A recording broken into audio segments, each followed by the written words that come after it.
الحمد لله رب العالمين والعاقبة للمتقين والصلاة والسلام على أشرف الأنبياء والمرسلين وعلى آله الطيبين الطاهرين.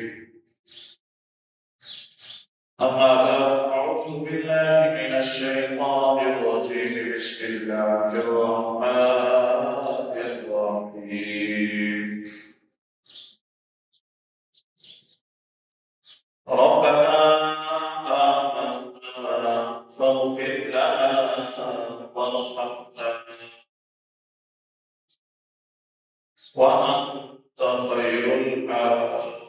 وأنت خير الراحمين.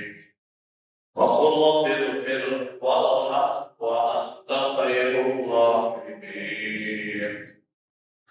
صدق الله مولانا العظيم. إن الله وملائكته يصلون على النبي يا أيها الذين آمنوا صلوا عليه وسلموا تسليما. اللهم صل على محمد وعلى آل سيدنا ومولانا محمد وبارك وسلم صلاة وسلاما عليك يا رسول الله. مل کے محبت کے ساتھ پڑھیں الصلاة والسلام عليك يا رسول الله. الصلاة والسلام عليك يا حبيب الله. الصلاة والسلام عليك يا رحمة للعالمين وعلى آلك وأصحابك يا خاتم النبيين. يا رب بالمصطفى بلغ مقاصدنا واغفر لنا ما مضى يا واسع الكرم. مولاي صل وسلم دائما أبدا على حبيبك خير الخلق كلهم. واجب الاحترام دوستوں بزرگوں، انسان کو دنیا اور آخرت میں جس چیز کی سب سے زیادہ ضرورت ہے وہ ہے رحمت الہی. قرآن و سنت میں رحمت کی طلب کی بہت ساری دعائیں سکھائی گئی ہیں اور رسول رحمت کا ذریعہ بننے والے کام بتائے گئے ہیں. رب کریم نے ہماری تربیت کے لیے جان رحمت جناب محمد مصطفیٰ صلی اللہ تعالی علیہ وسلم کو حکم فرمایا کہ اے حبیب دعا کیجئے، یوں دعا کیجئے کہ رب اغفر وارحم وانت خیر الراحمین. اے میرے رب بخش دے، رحم فرما، تو سب سے بہتر رحم فرمانے. رمضان المبارک میں رحمت الہی کا دریا خوب موج پر ہوتا ہے. یہ رحمت بے پایہ کا اظہار ہی تو ہے کہ تھوڑے تھوڑے عمل پر اللہ رب العزت بہت زیادہ اجر اور انعام عطا فرماتا ہے. حتیٰ کہ نوافل کا ثواب فرائض کے برابر کیا جاتا ہے.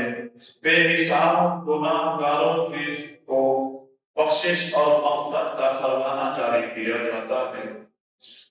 جنت کے دروازے اس ماہ مقدس میں کھول دیے جاتے ہیں اور جہنم کے دروازے بند کر دیے جاتے ہیں.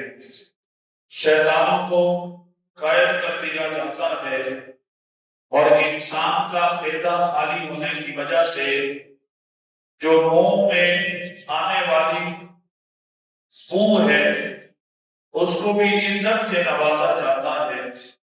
جب مالک بے نیاز اپنی رحمت سے نوازنا چاہتا ہے تو ہم جیسے محتاجوں کو بھی رحمت کی بھیک مانگنے کا سلیقہ عطا فرما دیتا ہے اور پھر ہمیں بھی سستی نہیں کرنی چاہیے، اللہ کی رحمت کے حصول والے کام کرنے چاہیے۔ اللہ تبارک و تعالیٰ کے ارشادات ربانیہ اور فرامین مصطفیہ جن اعمال خیر پر رحمت کی خوشخبریاں عطا فرمائی گئی ہیں، ان میں ایک صبر اور علم دین کا حصول بھی ہے۔ رمضان المبارک ان دونوں کاموں کا خاص موسم ہے، خاص سیزن ہے، لہذا اس ماہ قربون کے ایام میں خصوصی توجہ دیں ہم، اور تاکہ سارا سال یہ سلسلہ باقی رہے اور سال کے باقی دنوں میں بھی اللہ تبارک و تعالیٰ کی رحمت کے حصول والے کام ہم کرتے رہیں۔ اس ماہ مبارک میں تو امہات المؤمنین کے ایام میثاق بھی ہے، جن کی مبارک زندگیاں ہمارے لیے صبر، استقامت، علم اور فقاہت کی اعلیٰ مثال ہے۔ ان میں 10 رمضان المبارک کو ہماری بڑی امی جان سیدہ طیبہ طاہرہ سیدہ خدیجہ الکبریٰ رضی اللہ تعالی عنہا کا یوم وصال ہے، اور 17 رمضان المبارک کو مومنوں کی ماں سیدہ عائشہ صدیقہ رضی اللہ تعالی عنہا آپ کا یوم وصال ہے۔ صبر کے ذریعے، جو میں نے شروع میں عرض کیا، صبر ایک اللہ کی رحمت کے حصول کا ذریعہ ہے، اور علم دین بھی اللہ تبارک و تعالیٰ کی رحمت کے حصول کا ذریعہ ہے۔ ارحم الراحمین کی رحمت حاصل کرنے کا ذریعہ ایک صبر ہے۔ بعض اوقات ایسا ہوتا ہے کہ کسی چیز کو شریعت اور عقل اچھا قرار دیتے ہیں، مگر اس پر قائم رہنے کے لیے شریعت نے بھی اچھا کہا ہے اور عقل بھی کہتی ہے کہ یہ اچھا ہے، لیکن اس پر استقامت کے لیے ہمیں مشقت برداشت کرنا پڑتی ہے۔ تو صبر کی 3 صورتیں ہوتی ہیں: مصیبت پر صبر کرنا، یعنی انسان کو جانی مالی یا کسی بھی طریقے کی آزمائش آئے مگر اس پر اللہ تبارک و تعالیٰ کی رضا پر راضی رہے اور رضا الہی کے خلاف کوئی زبان نہ کھولے اور نہ ہی کوئی بات کہے، نہ کوئی ایسا عمل کرے جو رضا الہی کے خلاف ہو، تو یہ مصیبت پر صبر کرنا ہے۔ اسی طرح اطاعت پر صبر، یعنی عبادت وغیرہ کسی شرعی حکم کو پورا کرے، اس کو پورا کرنے میں تھوڑی مشقت برداشت کرنی پڑے، تو انسان اس کی پرواہ نہ کرے مشقت کی، بلکہ اللہ اور اس کے رسول کے حکم پر عمل کرے۔ جو بھی پریشانی آتی ہے، مشقت آتی ہے، تو اس پر صبر کر دے، تو یہ بھی ایک صبر کی یعنی اطاعت پر صبر کرنا ہوگا، اللہ اور اس کے رسول کی اطاعت پر۔ تیسرا، نافرمانی سے بچنے پر صبر، یعنی جس چیز سے منع کیا گیا ہے اس سے بچنے میں مشکل ہو، مگر انسان ہر صورت اللہ اور اس کے رسول کی نافرمانی کی طرف نہ جائے، اللہ اور اس کے رسول کی نافرمانی سے بچے، صبر کرے۔ اللہ تبارک و تعالی صبر کرنے والوں کے ساتھ ہے۔ وبشر الصابرین الذین اذا اصابتهم مصیبۃ قالوا انا للہ وانا الیہ راجعون۔ یہ صبر جو ہے رحمت الہی کے حصول کا ذریعہ ہے۔ قرآن کریم نے ہمیں بتا دیا کہ صبر کرنے والوں کو خوشخبری سنا دیجیے، وہ لوگ جو ان پر مصیبت آتی ہے تو کہتے ہیں کہ ہم بلا شبہ اللہ ہی کے ہیں اور یقیناً ہم اس کی بارگاہ میں لوٹ کر جائیں گے، لوٹ کر جانے والے ہیں۔ تو فرمایا کہ اولئک علیہم صلوات من ربہم ورحمہ واولئک هم المہتدون۔ جنہوں نے صبر کیا اور پھر کوئی مصیبت آئی تو اس پر انہوں نے یہ کہا کہ ہم اللہ کے ہیں اور اسی کی بارگاہ کی طرف لوٹ کر جانے والے ہیں، تو فرمایا کہ یہی خوش نصیب ہے کہ ان پر رب کی طرف سے رحمت ہے، خصوصی نوازشات ہیں۔ فرمایا صلاۃ ہے، درود ہے، رحمت کاملہ ہے، اور فرمایا کہ یہی تو ہدایت یافتہ ہے جن پر اللہ تعالیٰ نے رحمت کر دی ہے، جنہوں نے صبر کیا، پریشانی میں مصیبت میں صبر کیا اور کہا کہ ہم اللہ کے ہیں اور اسی کی طرف لوٹ کر جانے والے ہیں، تو فرمایا کہ یہی لوگ خوش نصیب ہیں، اور یہی خوش نصیب ہیں جن پر ان کے رب کی رحمت ہے، صلاۃ ہے، درود ہے، رحمت ہے، اور فرمایا یہی لوگ ہدایت یافتہ۔ جب اللہ کی رحمت بندے پر آتی ہے، برستی ہے، تو بندہ پھر ہدایت کی طرف آتا ہے۔ قرآن کریم کی کئی آیات مقدسہ میں صبر کرنے والوں کو خوشخبری سنائی دی ہے۔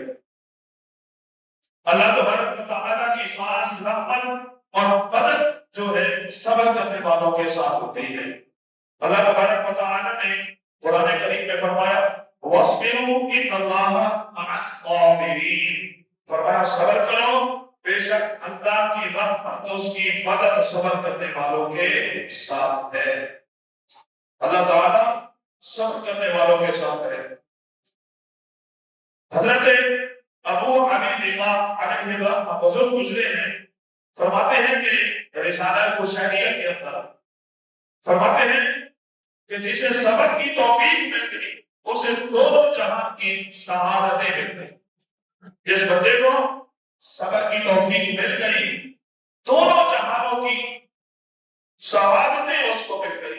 فرمایا کہ اس لیے کہ اللہ صبر کرنے والوں کے ساتھ ہے۔ جب اللہ صبر کرنے والوں کے ساتھ ہے تو پھر دنیا کی کوئی چیز اس کو پریشان نہیں کر سکتی۔ ماہ رمضان المبارک اور صبر رمضان المبارک کے روزے فرض کیے گئے ہیں، اور میں ایک بڑی حکمت اللہ تبارک و تعالیٰ نے یہ رکھی ہے کہ مسلمان صبر کرنے کی تربیت حاصل کرے، صبر کرنے کی تربیت حاصل کرے۔ حضور علیہ السلام نے ماہ رمضان المبارک کو شہر الصبر کہا ہے، صبر کا مہینہ کہا ہے۔ ماہ رمضان المبارک میں اس کے روزے مسلمانوں کو 3 طرح کا صبر سکھاتے ہیں۔ رمضان المبارک کے روزے انسان کو، بندے کو، مسلمان کو، اہل ایمان کو 3 طرح کا صبر سکھاتے ہیں۔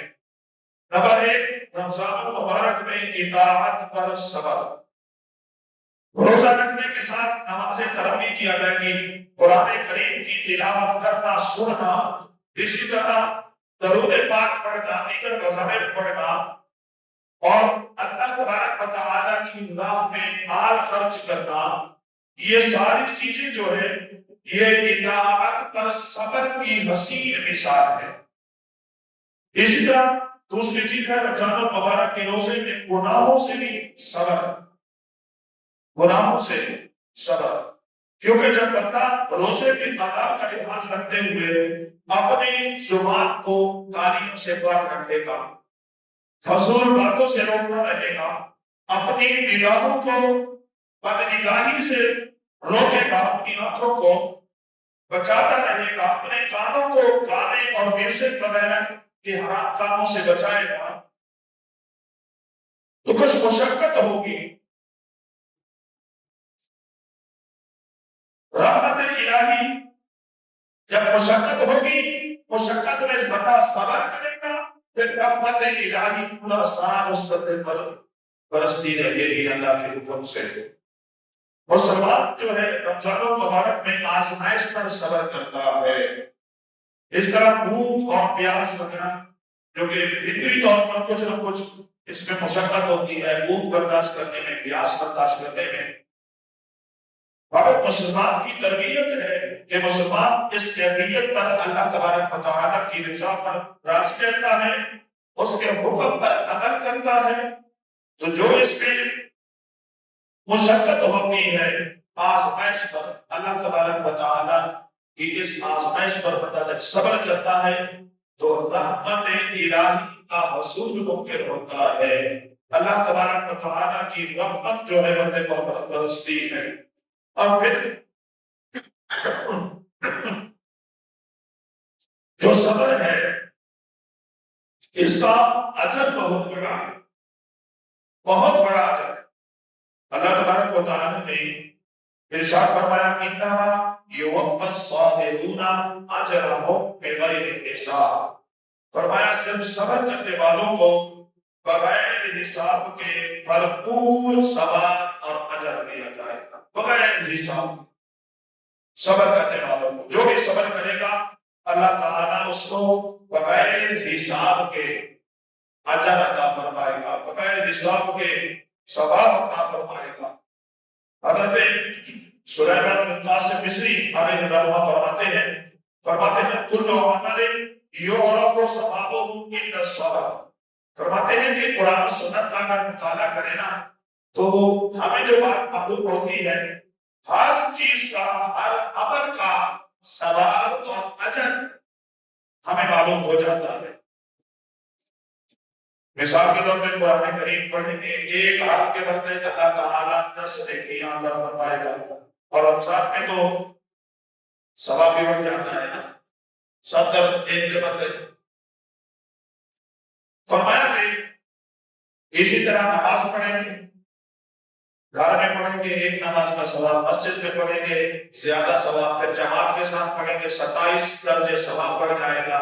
اسی طرح پھر اگر جامع مسجد میں پڑھیں گے ایک روایت کے مطابق الترغیب والترہیب میں روایت ہے، فرمایا کہ اللہ تبارک و تعالی 700 گنا ثواب بڑھا دیتا ہے. اور پھر رمضان المبارک میں تو وہ 10 سے بلندی بدل ہوگا. تو اس لیے فرماتے ہیں کہ جو بھی ہم عمل کریں گے ہمیں اس کا ثواب کچھ نہ کچھ معلوم ہے، لیکن صبر ایک ایسا عمل ہے جس کا ثواب اللہ تعالیٰ بغیر حساب کے عطا فرمائے گا، بغیر حساب کے عطا فرمائے گا.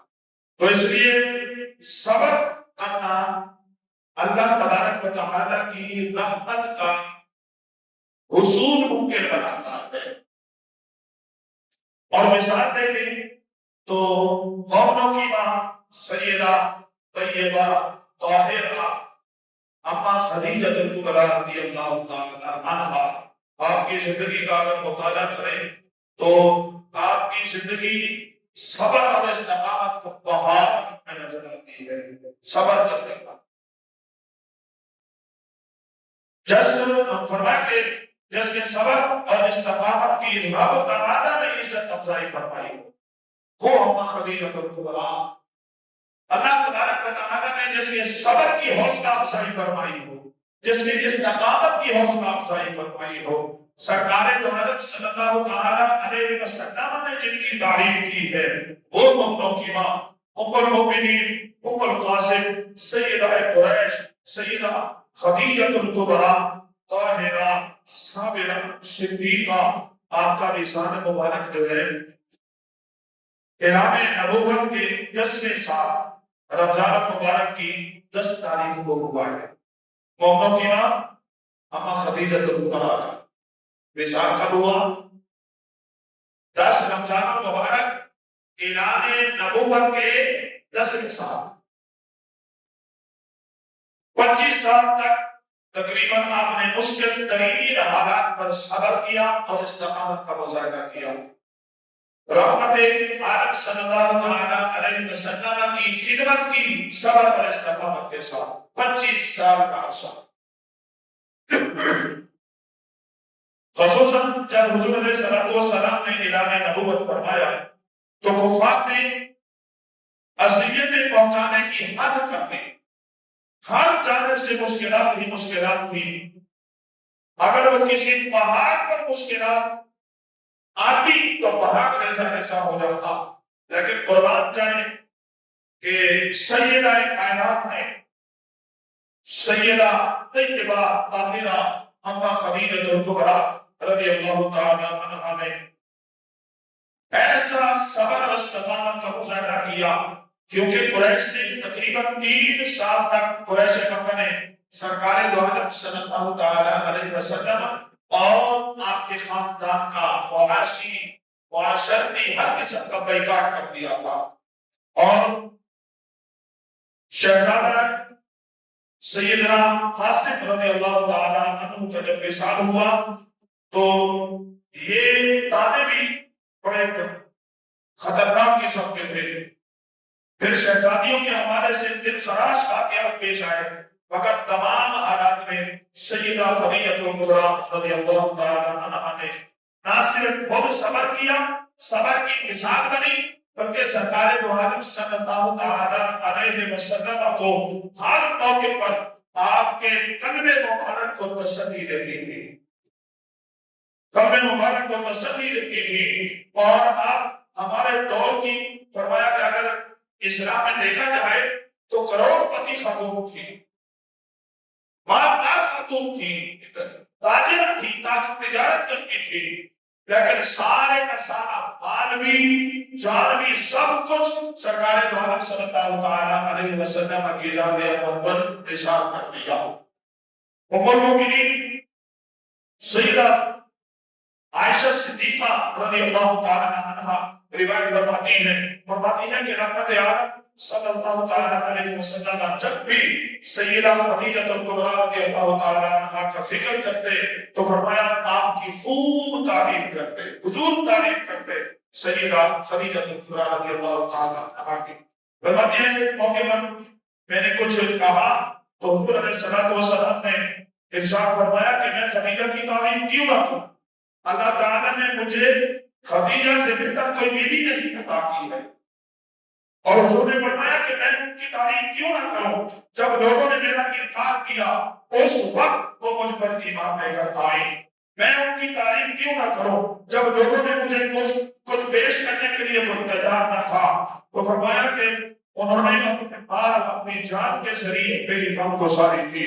فرمایا کہ میں ان کی تعریف کیوں نہ کروں، اللہ تعالیٰ نے مجھے اولاد اسی میں سے عطا فرمائی. حضور کی ساری اولاد سوائے حضرت ابراہیم کے ساری اولاد اماں خدیجہ کبریٰ کے مدد سے ہے. تو فرمایا کہ ایک موقع پر سیدنا جبریل علیہ السلام نے حضور علیہ السلام سے کہا کہ خدیجہ آپ کے لیے کھانا لے کر آ رہی. اماں خدیجہ کبریٰ حضور کے لیے کھانا لے کر آ رہی تھی.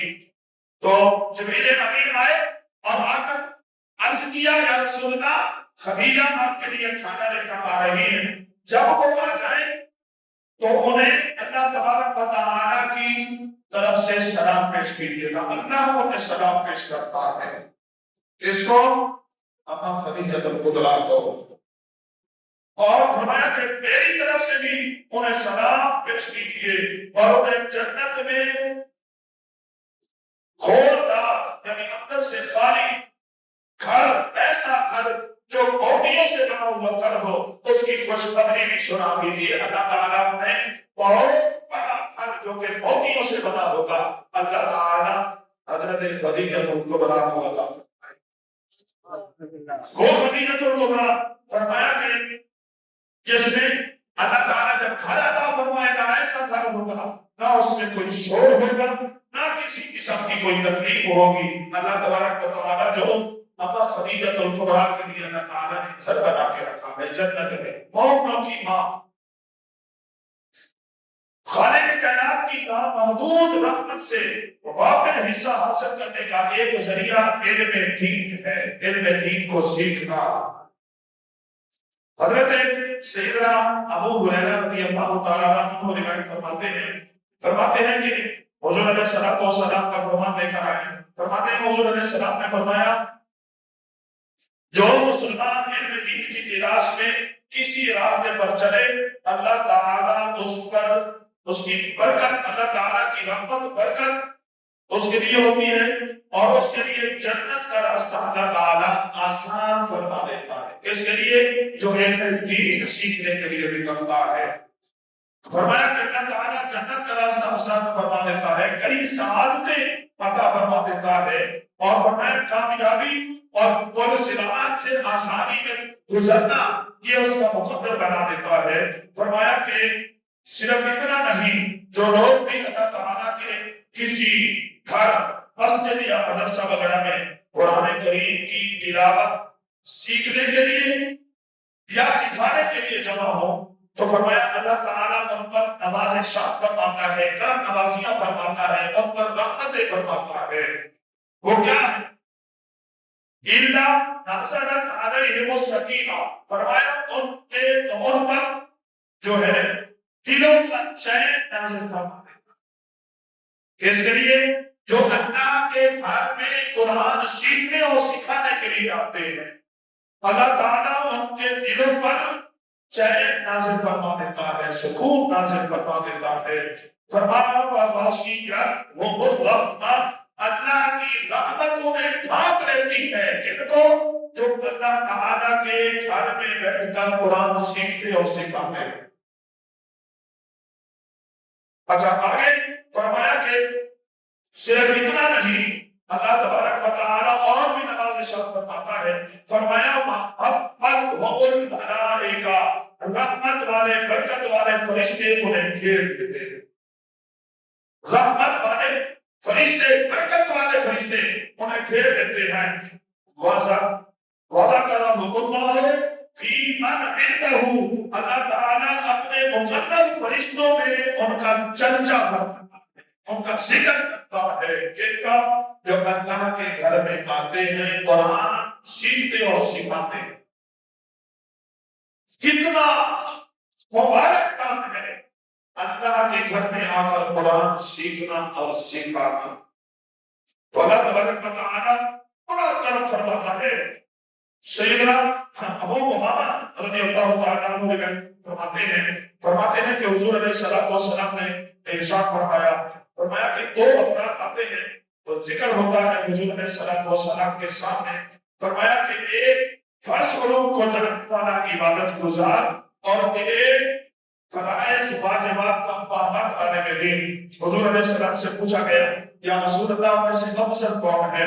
حضور علیہ السلام نے فرمایا جس طرح مجھے تم میں سے ادنا پر فضیلت حاصل ہے ایسے ہی عالم کو زاہد پر فضیلت حاصل ہے۔ علم دین اتنا مبارک کام ہے۔ فرمایا کہ لوگوں کو بھلائی یعنی دین سکھانے والے پر اللہ تعالیٰ رحمت فرماتا ہے۔ اس کے فرشتے فرمایا کہ آسمان اور زمین حتیٰ کہ چونٹیاں اپنے سوراخوں میں مچھلیاں پانی میں اس کے لیے استغفار کرتی۔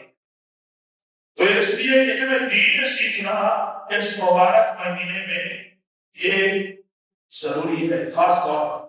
اچھا فرض علوم سیکھنا ہر بندے پر فرض ہے، ہر بندے پر لازم ہے۔ علم دین حاصل کرنے اور اس کو پھیلانے کے حوالے سے عموماً سوال یہ ہوتا ہے کہ ہم کیا کر سکتے ہیں، ہم سے کچھ نہیں ہوتا، اب تو عمر بھی بڑھ گئی، اب تو ہم کیا کر سکتے ہیں؟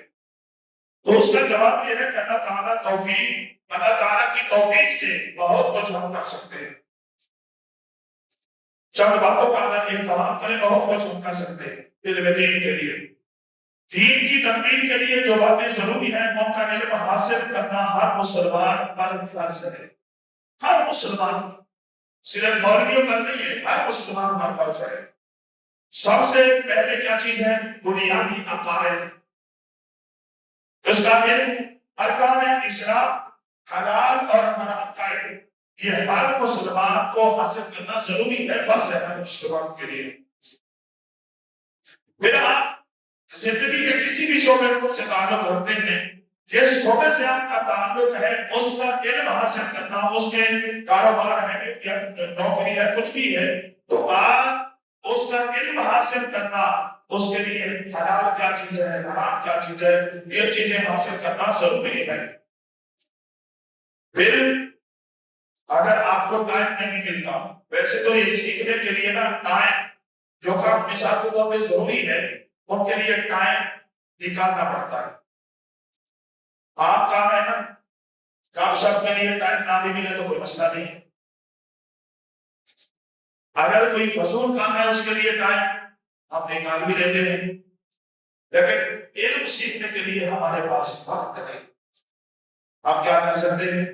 ہم یہ کر سکتے ہیں کہ کم از کم اتنا ہو کہ ذاتی طور پر کسی استاد کے پاس جا کر علم دین سیکھ لیں، تھوڑا تھوڑا وقت سیکھتے رہیں۔ زیادہ وقت آپ کے پاس نہیں ہے لیکن تھوڑا وقت بھی سیکھتے رہیں۔ پھر جو جدید علماء ہے ان کی کتابوں کا مطالعہ کریں. فرض علوم ایک کتاب کا نام ہے فرض علوم سیکھیے، اس کو لے کر مطالعہ کیجیے، اس کو پڑھیے. اسی طرح جو بات معلوم نہیں ہے وہ آ کر کسی عالم دین سے پوچھیے. اپنے اہل سنت کے جو ادارے ہیں ان سے اپنا رشتہ مضبوط کیجیے اور علم دین کو پھیلانے کا ذریعہ بن جائیے. علم دین سیکھنے کا اور علم دین سیکھیے بھی اور اس کے سکھانے کا پھیلانے کا ذریعہ بن جائیے. جس طرح بھی آپ ممکن ہو آپ کوشش کیجیے. جہاں یعنی آپ کا تعلق مسجد سے ہوگا، آپ ہر نماز میں آئیں گے کچھ نہ کچھ سیکھ کے جائیں. اسی طرح مدرسے سے آپ کا تعلق ہوگا تو کم از کم آئیں گے، بچہ کو کام کر رہا ہے اس کو یا تو دیکھیں گے سیکھ جائیں گے، یا قرآن پڑھ رہا ہے کوئی غلطی آپ کی ہے وہ پوچھ کر سیکھ لیں گے. علم دین ضروری ہے. علم دین کا اگر ذکر کریں تو تاریخ انسانیت میں سب سے بڑی عالمہ، سب سے بڑی فقیہہ ام المؤمنین سیدہ عائشہ صدیقہ رضی اللہ تعالی عنہا کا نام بڑا سیر فہرست ہے. اب عائشہ صدیقہ رضی اللہ تعالی عنہا آپ کا وصال جو ہے 17 رمضان المبارک کو ہے. 57 ہجری میں آپ کا وصال ہوا. 57 ہجری 17 رمضان المبارک کو عائشہ صدیقہ رضی اللہ تعالی عنہا کا وصال ہوا ہے. حضرت ابو موسیٰ اشعری رضی اللہ تعالی عنہ بیان فرماتے ہیں کہ حضور علیہ السلام نے فرمایا مردوں میں تو بہت کامل ہوتے ہیں، خواتین میں فقط حضرت عیسیٰ علیہ السلام کی والدہ حضرت مریم اور فرعون کی بیوی حضرت آسیہ بھی درجہ کمال کو پہنچتی ہیں. فرمایا کہ پھر فرمایا آگے فرمایا کہ وَفَضْلُ عَائِشَةَ عَلَى النِّسَاءِ، فرمایا عائشہ خواتین میں سے ایسے ہی افضل ہے جیسے سوری باقی کھانوں میں افضل ہے. سوری باقی کھانوں میں افضل ہے. سوری گوشت کا سالن بنا کر اس میں روٹی کے ٹکڑے کر کے ڈال کر کھانا حضور علیہ السلام کا پسندیدہ کھانا. فرمایا جیسے سوری کو باقی کھانوں پر فضیلت ہے ایسے فرمایا کہ باقی عورتوں پر عائشہ صدیقہ رضی اللہ تعالی عنہا کو فضیلت حاصل ہے. تو جب بھی صحابہ کو کوئی مسائل درپیش آتے نا حضور علیہ السلام کے وصال اقدس کے بعد کیا کرتے صحابہ آتے آ کر عائشہ صدیقہ رضی اللہ تعالی عنہا سے پوچھتے. یہ نہیں ہوتا کہ ہم شرم آتی ہے ہم کیسے مسئلہ پوچھیں، ہم عمر بھی بڑی ہو گئی ہے ہم کیسے آ کر مسائل پوچھیں، کیسے آ کر مسائل سیکھیں. اب شرم آئے گی اگر کسی کو نماز کے فرائض نہیں آتے، غسل کا طریقہ نہیں آ رہا تو عمر بڑی ہو گئی ہے اب جائیں گے سیکھیں گے تو مسئلہ ہوگا، شرمندگی ہوگی. کوئی شرمندگی نہیں ہے. اللہ تعالیٰ نے توفیق دی ہے عمر کے جس حصے میں ہے آئیے آ کر سیکھ لیجیے. اگر خدا نخواستہ بغیر اس کے ہم یعنی ضروری جو چیزیں ہیں ان کو سیکھے بغیر دنیا سے چلے گئے تو پھر کیا ہو؟ حلال اور حرام کا ہمیں پتہ نہیں ہوتا. قرآن پاک پڑھتے ہیں لیکن ہمیں تلفظ کا پتہ نہیں ہے کہ کیا پڑھنا ہے، اس کا کیا ہے. سنی باتوں میں ہم عمل کر کے بس سنی بن گئے، سنی باتوں میں عمل کر کے وہ چاہے اس کا تعلق دین سے ہے یا نہیں. آپ نے ہمارے فلانے نے کہا تھا بس ہم سنی ہے پکے ٹن سنی بن گئے. ٹن سنی وہ ہے جو حضور علیہ السلام کی سنتوں پر عمل کرے، جو حضور علیہ السلام کے طریقہ پر عمل کرے، حضور علیہ السلام کے بتائی ہوئی باتوں پر عمل کریں تب ہم سنیں. اللہ تعالیٰ ہمیں علم دین سیکھنے کی توفیق کا ساتھ نصیب فرما دے. آئیے آج کل ہمارے پاس ٹائم نہیں ہے، روزہ رکھنا ہے ہم سے برداشت نہیں ہوتا. کیوں بھائی؟ اگر ڈاکٹر منع کر دے تو وہ تو برداشت ہو جاتا ہے 3 دن بھی کھانا نہ کھانا ہو. اللہ اور اس کے رسول نے کہا تو ہم سے برداشت نہیں ہوتا. مجبوری ہے. کس چیز کی مجبوری ہے؟ فارس میں کوئی مجبوری سامنے نہیں آتی. ہاں شریعت مطالعہ نے جن چیزوں کی اجازت دی ہے وہ ہے قرآن پڑھنا ہے, ہمیں ٹائم نہیں ملتا. نمازوں کے لیے ہمیں ٹائم نہیں ملتا ہے. اور پھر ہم فرض چیزیں سیکھنے کے لیے بھی ہمارے پاس ٹائم نہیں ہے. پھر ہم ڈنڈیاں مارتے ہیں. بہت سارے کام جس چیز سے بھی ہمارا تعلق, جیسے زندگی کی کسی بھی شعبے سے تعلق ہے, پھر کیا ہوتا ہے کہ اپنی عقل کے گھوڑے دوڑا کر ہم اس پر چل پڑتے ہیں. میری عقل یہ کہہ رہی ہے تو بس یہی کر دیتے. اس کا نقصان کیا ہوتا ہے؟ دنیا بھی تباہ ہو جاتی ہے اور آخرت بھی تباہ ہو جاتی ہے. دنیا کا بھی نقصان اور آخرت کا بھی نقصان. تو اس کے لیے ضروری ہے کہ ہم آ کر چیزیں سیکھیں. آپ کا تعلق اللہ سے ہے, جس شعبے سے ہے آپ اس کے متعلق علم سیکھیے. آپ مثال کے طور پہ ناپ توڑ کا آپ کا کام ہے تو ناپ توڑ کے مسائل سیکھیے. ناپ توڑ میں کمی بیشی تو نہیں ہو رہی, کوئی مسئلہ تو نہیں آ رہا, آپ اس کے مسائل سیکھیے. اگر کوئی ہو رہی ہے تو اس کا مفاد کیا ہوگا. تو ان چیزوں کا سیکھنا ضروری ہے. رمضان المبارک اللہ تبارک و تعالیٰ کی رحمت کا حصول ممکن بناتا ہے. خاص طور پر روزہ رکھیے, روزہ نہ نہیں ہونا چاہیے, یہ فرض ہے. یہ ہم کسی پر احسان نہیں کر رہے. اللہ تعالیٰ نے ہمارے اوپر روزے فرض فرمائے ہیں, تاکہ اللہ تعالیٰ فرماتے ہیں ہم نے تم پر روزے فرض فرمائے ہیں, فرض کیے ہیں. اے ایمان والو, ہم نے تم پر روزے فرض کیے ہیں جیسے کہ پہلے لوگوں پر فرض کیے تھے. مولا اس کی حکمت کیا ہے؟ فرمایا لعلکم تتقون, تاکہ تم پرہیزگار بن جاؤ, پرہیزگار بن جاؤ. روزہ رکھنے میں بھی ہماری اپنی بھلائی ہے, پرہیزگاری مل رہی ہے. پھر بھی ہمارے پاس وقت نہیں ہے. نماز تراویح پڑھنی ہو, ہم بہت سارے جو ہے ہیلے بہانے کرتے ہیں کہ اس میں تھک جاتے ہیں, اس میں جو ہے نا کھڑا ہونا پڑتا ہے. چوراہے پر گپ شپ کے لیے کھڑے ہو کر 3 گھنٹے ہم گزار دیں گے. یہاں تراویح کے لیے ہمارے پاس 1-1.5 گھنٹہ بھی وقت نہیں. نمازوں کے لیے ہمارے پاس وقت نہیں ہے. فضول بیٹھ کر ہم گپ شپ میں, کرکٹ میچ میں اور فلاں چیزوں میں ہم کتنا وقت گزار دیتے ہیں.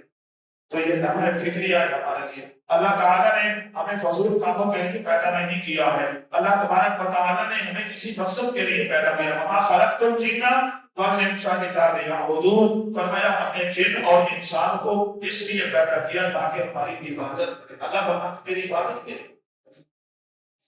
تو ہم اگر رزق حلال کما رہے ہیں نا, حلال طریقے سے, جائز طریقے سے, یہ بھی عبادت میں شامل ہے. 5 وقت کی نماز پڑھیں, اس کے بعد رزق حلال کمانے کے لیے آپ جائیں گے, حلال طریقے سے کمائیں گے, آپ کو عبادت کا ثواب ملے گا. نماز عشاء پڑھ کر سو جائیں, پوری رات آپ سوتے رہیں, نماز عشاء جماعت کے ساتھ پڑھی, نماز فجر جماعت کے ساتھ نصیب ہو جائے, پوری رات آپ سوتے رہیں, اللہ کی رحمت اتنی وسیع ہے کہ وہ پوری رات عبادت کا ثواب عطا فرما دیتا ہے. پھر بھی ہمارے پاس وقت نہیں. حالانکہ پوری رات ہم سو رہے ہیں, اپنی نیند پوری کر رہے ہیں, صلاتیں ہو رہے ہیں, لیکن اللہ کی رحمت اتنی وسیع ہے کہ نماز عشاء پڑھیے جب جماعت کے ساتھ, فجر جماعت کے ساتھ پڑھ لو, پوری رات عبادت کا ثواب ملتا ہے.